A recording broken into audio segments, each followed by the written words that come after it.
Good morning, friends, and welcome to my Sunday school class. The topic for our class today is the resources to rebuild. And we're going to begin with the key verse. So let's go to the key verse, and it's coming from the book of Ezra, chapter 2, verse 68. When they arrived at the house of the Lord in Jerusalem, some of the heads of the families gave free will offerings towards the rebuilding of the house of God on its site. All right, so the next thing we're going to do is I'm going to sing a song that I pre-recorded, and I want y'all to worship with me, okay? So here goes. Holy Spirit, rain down, rain down. Oh, comforter and friend, how we need your touch again. Holy Spirit, rain down, rain down. Let your power fall, let your voice be heard. Come and change our hearts as we stand on your word. Holy Spirit,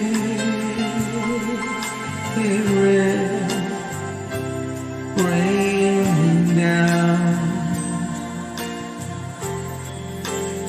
Holy Spirit, rain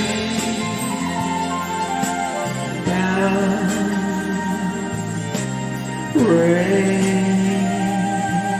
rain down. Oh, comforter and friend, how we need your touch again. Holy Spirit, rain down, rain down. Let your power fall, let your voice be heard. Come and change our hearts as we stand on your word. Holy Spirit, rain down. Holy Spirit, rain down. Father, we thank you and we praise you, for this is the day that the Lord has made, and we shall rejoice and be exceedingly glad in it. Thank you for giving us such a beautiful day right in the beginning of March, Lord, where the sun is shining, it's warm outside, the birds are singing, the leaves of the trees are slowly turning green. So we thank you and we praise you, for this is the day that you have made, and we shall rejoice and be exceedingly glad in it. Thank you for one more day. Thank you that your mercies are new every morning. Great is your faithfulness. And Father, we come to you today because our hearts are heavy regarding what's going on in the Ukraine, Lord. Father, we see innocent lives being destroyed by the lust for greed and power of one man, Lord, Putin, in Russia, Father.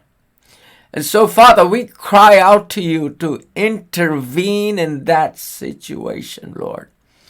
I pray, Holy Spirit, that you rain down on your people there, Lord.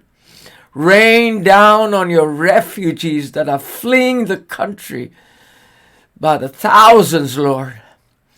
Lord, we pray the comfort of your Holy Spirit, Lord, upon those families, upon those children, Lord. Upon those children, Lord. Many of them may never see their fathers again, Lord. So we cry out to you for their protection. We cry out to you for their safety, Lord. Thank you that you've not given us a spirit of fear, but of power and of love and of a sound mind, Lord. Lord, we don't understand all this, but one thing we know, that whatever the enemy means for evil, you are turning it around for their good, Lord. So we praise you, we worship you, we magnify your name, Lord. And we trust in you, Father.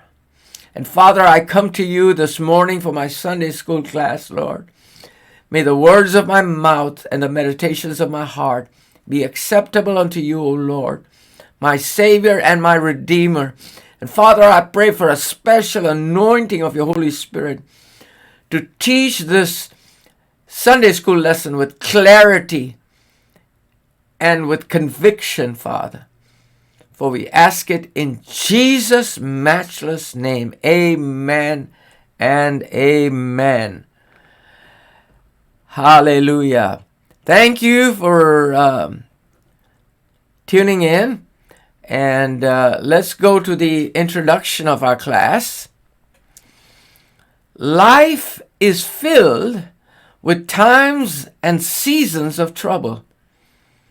Most Christians can look back over their lives and recall a period of sickness, financial setback, injustice, or grief. We easily recall the dark chapters of life, but often we forget the moments when our darkness began to lift and give way to dawn. Hallelujah. Thank you, Father, that weeping may endure for a night, but joy comes in the morning, Lord. An old colloquial expression is correct. Trouble don't last always. Amen. Troubles have an expiration date. With God, every believer has a reason to hold on to hope, no matter how difficult the struggle might be. Hallelujah. Isn't that wonderful? That as Christians, we forget that the moments when our darkness began to lift and give way to dawn. So we always have hope. We've been through many dangers, toils, and snares. We have already come. Amen. Your grace has brought us safe thus far, and your grace will lead us home. Amen. So God has not given us a spirit of fear, but of power and of love and of a sound mind. No matter what it looks like, God always makes a way for his people, whether by lifting their burden, by providing a way of escape, or simply by giving strength to endure or help to bear whatever life brings. And so we also pray that God will give strength to those Ukrainians that are fighting the Russians, Lord. Give them strength, Lord, and give them protection, Lord, from the enemy. Thank you that the angel of the Lord encamps around them and delivers them. Hallelujah. After years of exile, the children of Israel felt a sense of hope as they returned to Jerusalem with resources to rebuild their homeland. Remember, Israel had been in exile in Babylon. The Babylons had invaded Israel and they had taken a lot of captives and taken them back to Babylon. In our struggles, difficulties, ups and downs, and confusions, let us never forget our God. Hallelujah! His provision, his protection, and his promise. God always gives us the resources we need to accomplish His will and purpose. Amen? Okay, so let's go to the biblical context of the book of Ezra. The book of Ezra, like Ruth, Job, Esther, and others, is named after its principal character. Although the author is not mentioned and the narrative appears in both the first and third person, Bible scholars commonly agree that Ezra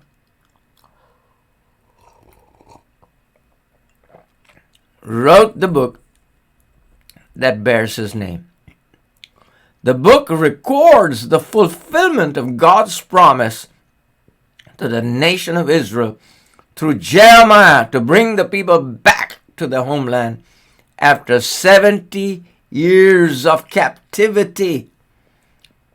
2 Chronicles 36 and 21 and Jeremiah 25, 11 through 12, and then 29 and 10, and Daniel 9 and 2. I'm sorry, I don't have the time to turn that.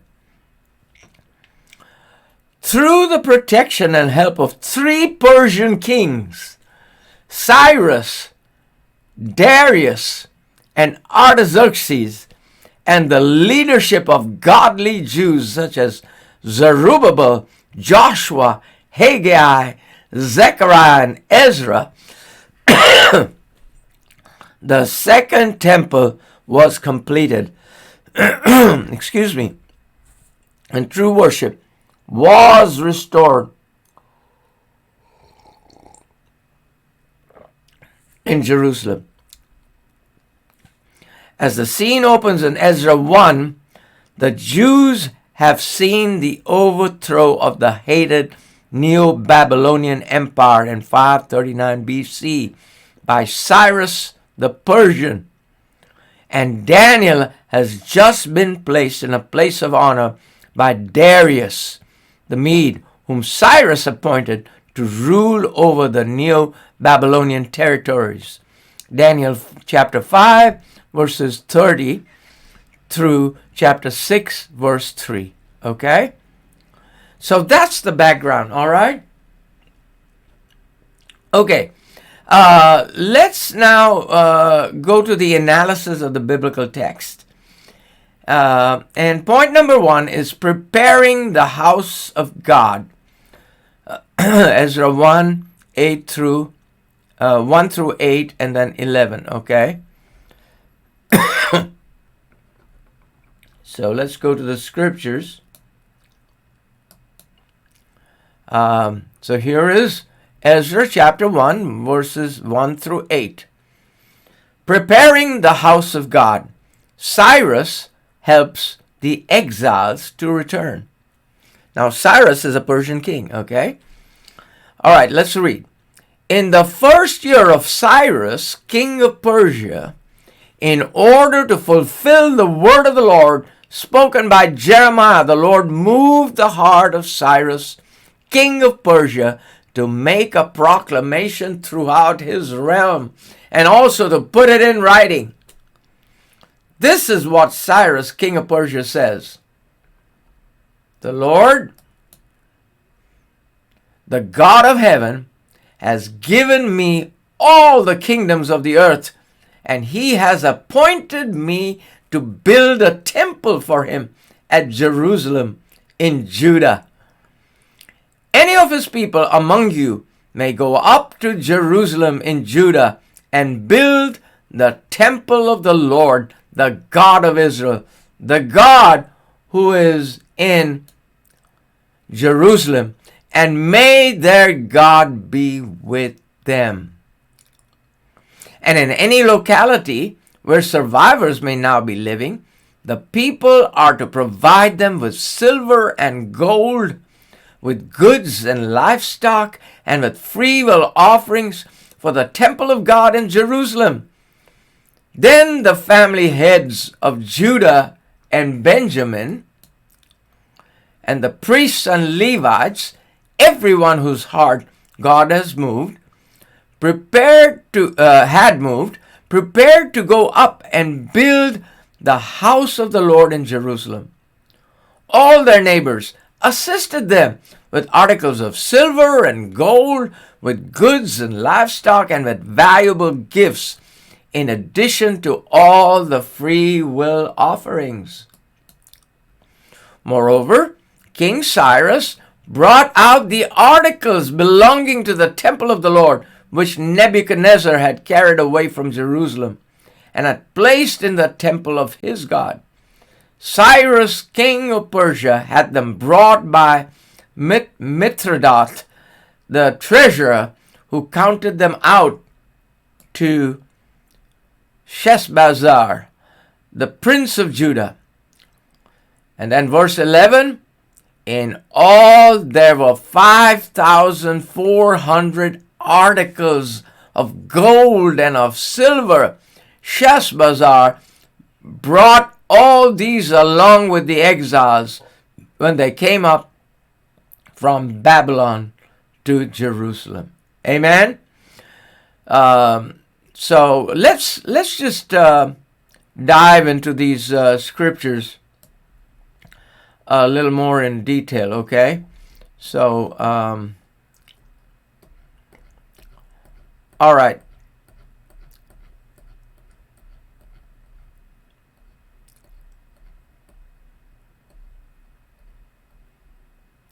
God fulfilled his promises to Israel through Jeremiah that the captivity would last only 70 years. Amen.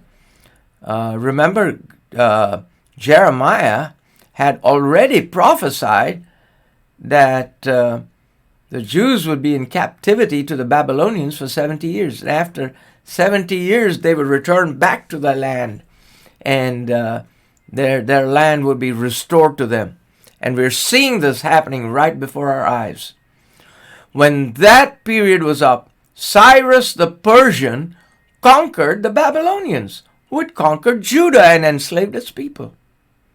One of Cyrus's first public acts as the new king of Babylon was to support the wish of any Jew who desired to return to Palestine to rebuild the city and restore the ruined house of the Lord.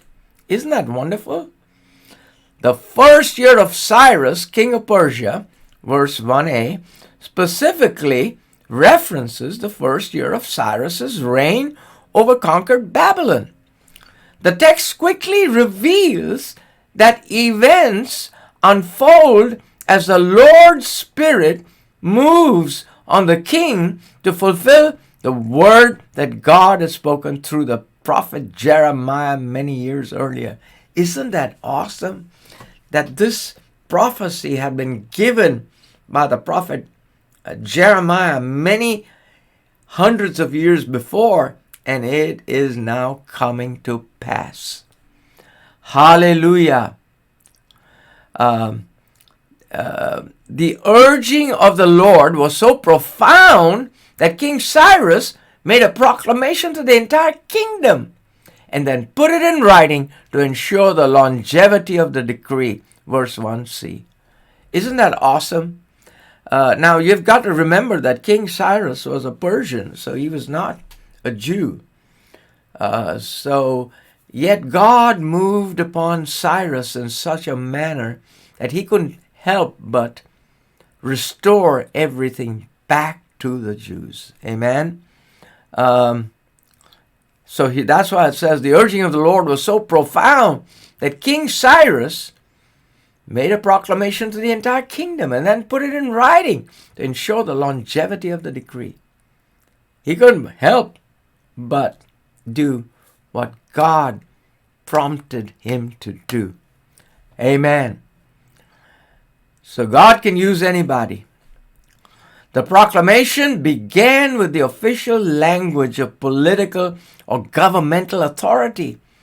Thus, with Cyrus, king of Persia, the next phrase seems to reverence the God of Israel, as Cyrus calls God the Lord, Yahweh, the name of God, and proclaim him as God of heaven, who ordered him to build a house of worship in Jerusalem. Verse 2b. Isn't that awesome? After explaining his charge from God, Cyrus issues a challenge to the people, decreeing that all of God's people in Persia who wanted to go and build a temple might go with God. Verse 3. Cyrus further stated that any of God's people who remained in any location in the lands, must send support to the rebuilding project in Jerusalem. Verse 4. To this announcement, the heads of the families of Judah, along with the priests, Levites, and others, were moved in their hearts to do the work of rebuilding the temple. Verse 5. In Jerusalem. Their neighbors joined in by giving precious metals, livestock, gifts, and offerings. Verse 6. The event was highlighted by the king's instructing his people to bring the items taken from the previous temple by Nebuchadnezzar that had been stored in his temple. Remember when Nebuchadnezzar, the king of Babylon, had invaded Jerusalem, he took all the articles that were in the temple and took them back to Babylon and put them in his temple. All right? This was likely a sweet joy to the Jews who had only heard of many of the artifacts that they were now not only seeing, but were able to touch and pack to return to Jerusalem. How awesome! How powerful is God that He used King Cyrus to return all those artifacts that had been stolen from the Jewish temple to go back to Jerusalem and back in the temple that they were rebuilding. What an awesome God. Hallelujah. Hallelujah. Verses 8 and 11 record 5,400 additional articles of gold and silver that had been stored in Babylon, also released for support as the people prepared the house of God for worship. Okay, here's the question. What do you think? In what ways can you help prepare the house of God for worship? Well, we can, as Christians, we're supposed to bring our tithes and offerings to the temple of God. Amen? To the church. And give them to the church for the work of the ministry. Amen? Your tithes and your offerings should primarily go to the place where you're being fed. And then, of course, you can use your offerings above and beyond that. Amen? To support worthy Christian causes. Okay? All right. Now, so point number 2, praise in the house of God, Ezra chapter 2, 64 through 70. So let's go there to the scriptures. Here it is. Point number 2 is praise in the house of God. And it's coming from chapter 2, verses 64 through 70. And I'm reading from the NIV version, the New International Version. Verse 64. The whole company numbered 42,360. 65 besides their 7,307 male and female slaves, and they also had 200 male and female singers. 66, they had 736 horses, 245 mules. That's verse 66. And verse 67 is 435 camels and 6,720 donkeys. Okay? All right? So look at all this, The whole company numbered 42,360. Then verse 65 says, besides the 7,337 male and female slaves, and they also had 200 male and female singers. And verse 66 says, they had 736 horses, 245 mules, 67,435 camels, and 6,720 donkeys. Wow. 435 camels and 6,720 donkeys.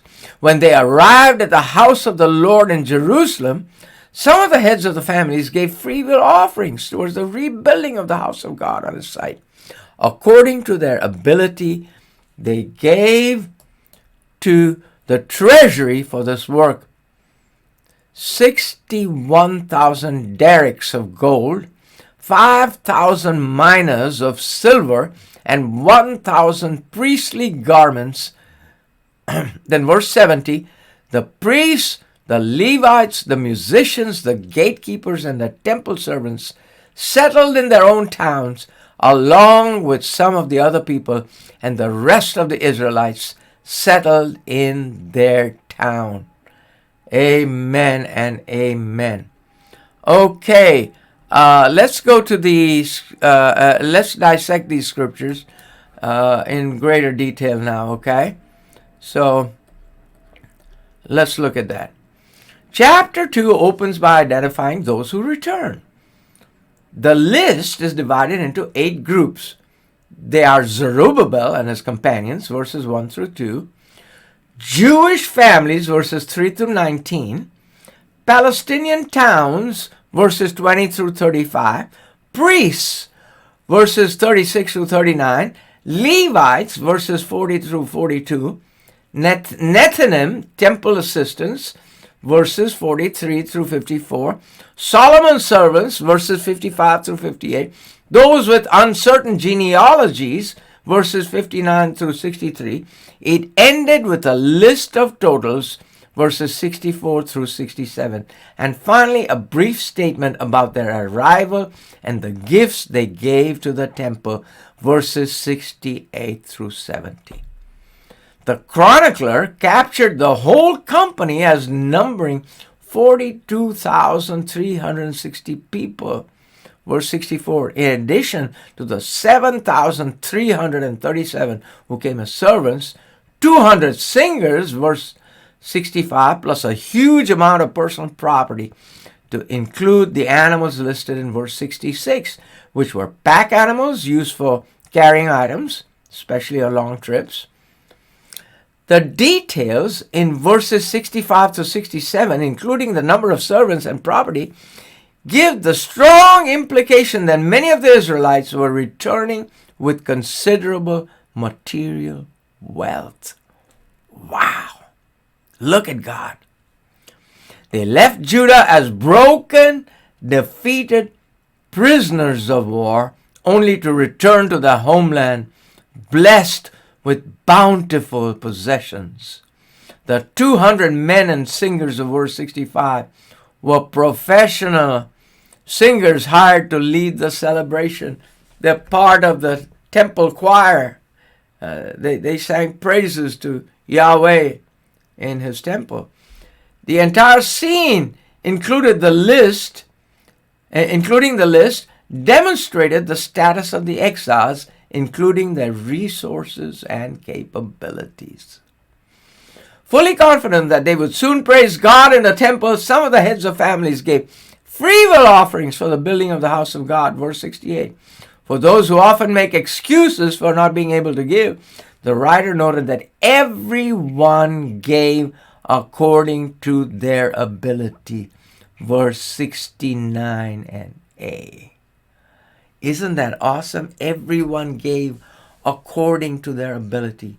So the people who are richer gave a lot more. The people who are poorer gave according to their ability, gave less, but it was according to their ability. How awesome. While the need was announced, the people were not pressured. Notice that. There was no manipulation, no pressuring of the people to give the money or whatever they were giving. They had willing hearts and desired to give for the building and future maintenance of the house of God. This should be our attitude as we prepare to praise God.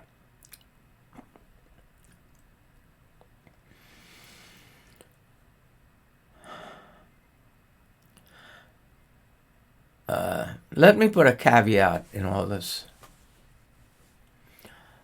Today in some large churches,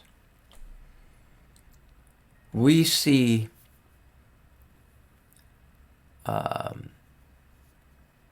there is very little oversight over the spending.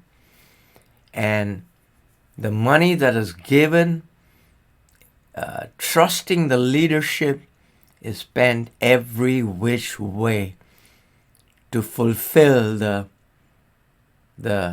greed of the people who are leading some of these churches. Amen. And their vision and their desires. And that is so sad. I'm not saying in all churches, in some churches, okay? And there is no oversight over the finances, a very poor oversight. Amen? And that is a formula for disaster, because some of these larger churches are receiving millions of dollars of tithes and offerings, and there is no record kept. The people are not told where all the money is going. And the attitude is, you got to trust the preacher. Oh, wait a minute. Whoa. You know, even stockholders that hold stocks in companies, the companies have to give an annual accounting of how much money they're receiving and where all that money is going. But unfortunately, in some of the larger churches, I believe none of this takes place, which is so sad. We all want air conditioning, padded pews, and a pleasing worship environment. In order to have those comforts, everyone must give according to the measure of God's blessings towards them. I am not against giving tithes and offerings, but there needs to be a greater accountability in the church. And unfortunately, there is very poor accountability in the church. Even the President of the United States has to give an account of himself, you know. But the press holds him accountable, you know. The people in the House and the Senate, they hold him responsible. Unfortunately, in a lot of cases, let me rephrase that. In some cases, that is not being done. How sad. In order to have those comforts, everyone must give according to the measure of God's blessing towards them. The power and potential of productivity lie in the unified efforts of the people, rather than in one or two big gifts from parishioners or outsiders. So it's very important that the church gives as one body in a united effort. The united effort of the people produced an elaborate number of gold, silver, and priestly garments. The modern day equivalent would be about 512,400 grams of gold, 6,250 pounds of silver collected, equaling about 31.2 million in silver and 1.3 million in gold, and totaling around 32.5 million. Wow. The text, and in those days, you know, that 32.5 million in those days is probably worth a lot more in today's, according to today's times. The text offers a glimpse of the power of unified giving that is focused on God rather than others. And I think if people have confidence in the oversight of the finances in the church, they would be giving more willingly. And sometimes people don't give more willingly because there's no oversight and there's no accountability, and the people are not informed how much money was collected and where all those monies were going.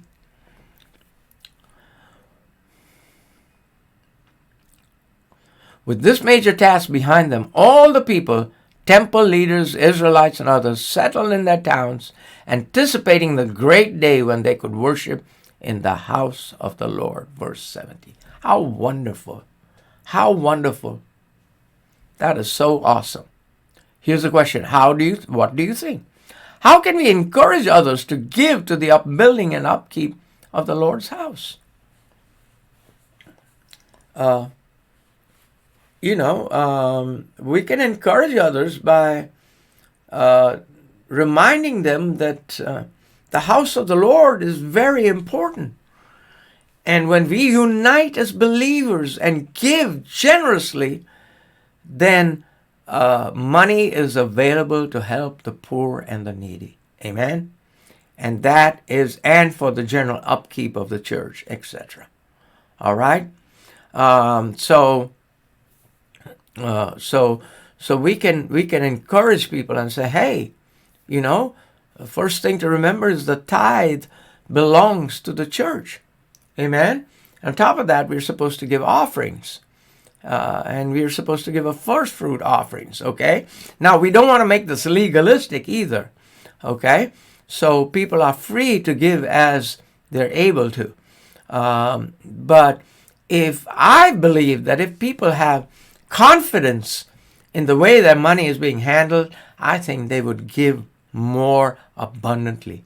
Amen? Hallelujah. A closing thought. As you consider your church, its ministries, and its needs, consider the resources needed to continue or jumpstart the momentum and accomplish any visions and dreams for the church's future. Before working out a man-made strategy to lead the church into a bright future, pause, pray, and consider the power of God. He equips the church with everything she needs to be successful. Our churches are filled with untapped potential. Pray for Spirit-led guidance and revelation how to tap into the resources God has provided through willing hands, heads, and hearts in the congregation. Amen? And I totally agree with that, okay? We should pray that God gives our leaders spiritual guidance on where to use that money appropriately. Amen? Hallelujah. Thank you, Father. All right. If you do not have a budget, I'm talking about your personal life, okay? If you do not have a budget, create one. Organize your personal finances. Track your spending. Identify places of waste and excess that can be put to better use for the glory of God. If you are not already tithing, pray and seek to begin to make this faith walk of obedience a part of your life. Amen? I'm reminded of a story that was told that during the Great Depression that happened years ago, the people who are in soup lines and stuff usually were the people that were not tithers. All the tithers had their needs supplied by God. And I believe that to be true. Amen? So I think tithing is very important.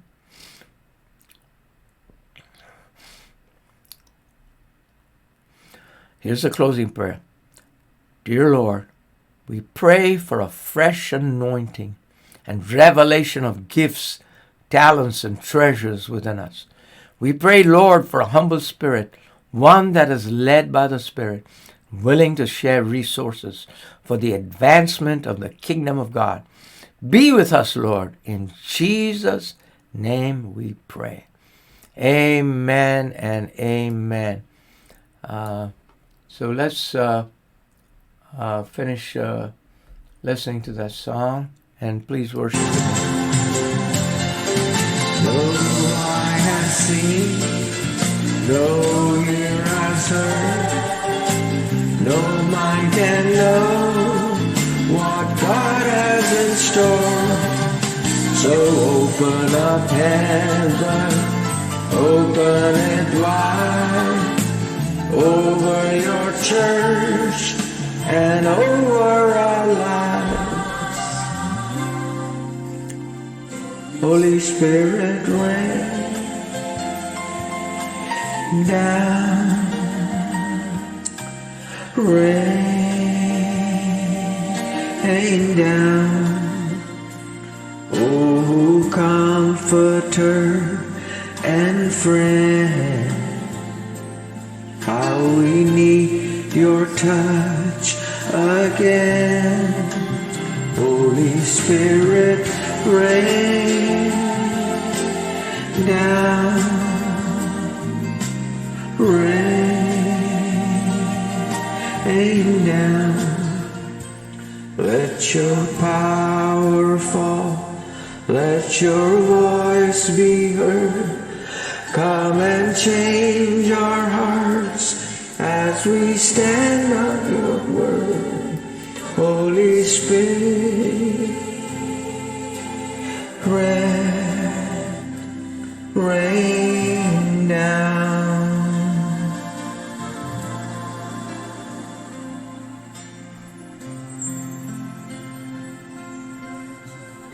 Voice be heard. Come and change our hearts as we stand on your word. Holy Spirit,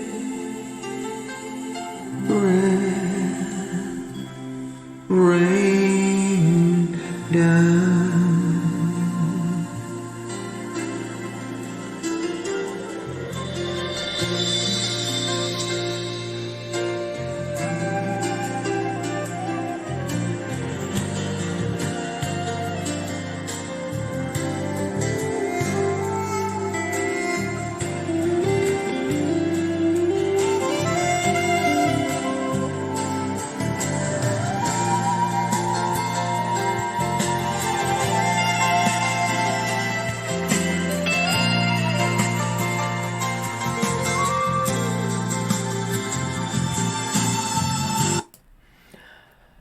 And now may the Lord bless you and keep you. May the Lord lift up his countenance towards you and be gracious unto you. May the Lord turn his face towards you and give you peace. Shalom. Father, we pray for peace all over the world. Peace especially in Ukraine. Peace in America. Peace all over the world. We ask it in Jesus' matchless name. Amen and amen. Thank you for listening. And if you like the broadcast, please put a like. And if you're watching it on YouTube, you can press the subscribe button. Thank you for listening.